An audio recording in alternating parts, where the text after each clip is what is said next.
భూమి కొంటేనో ఏమంటారుల్లా ఏ ఆళ్ళ కేంద్ర మహారాజులు మొన్ననే ఇల్లు కట్టిండ్రు ఇంత జాగా కొన్నారు అంటారు.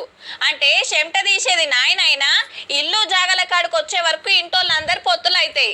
అట్లనే ఓ కూర్లో ఓ 10 కుటుంబాలు మంచిగా సంపాదించినాయి అనుకోండి, ఏ ఆ ఊరోళ్ళ కేంద్ర బొచ్చడున్నోళ్ళు అని అంటుంటారు. కానీ ఊర్లోకి వచ్చి చూస్తే తెలుస్తుంది ఎవరికి ఎంత ఉన్నదనేది. ఇగో గీ ముచ్చట సుత జరంత అటు ఇటుగా అట్లనే ఉన్నదుల్లా. మీ ఏడాది ఆమ్దాన్ ఎంతో ఎరికేనా 3,56,000.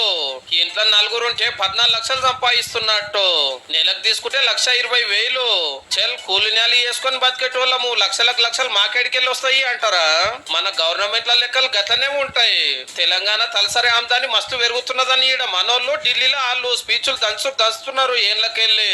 ఇది ఎట్లా లెక్క కడతారంటే మొత్తం ఆమ్దానిని ఉన్న జనాభాకు నెత్తికింత వస్తారు.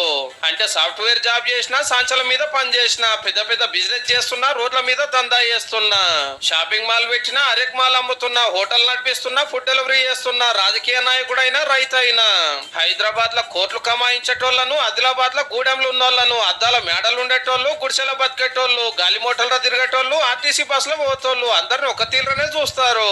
రంగారెడ్డి జిల్లాలో ఒక్కొక్కరు 9.5 లక్షలు సంపాదిస్తే హైదరాబాద్ జిల్లాలో ఏం తక్కువ 5 లక్షలు, సంగారెడ్డి జిల్లాలో 3,21,000.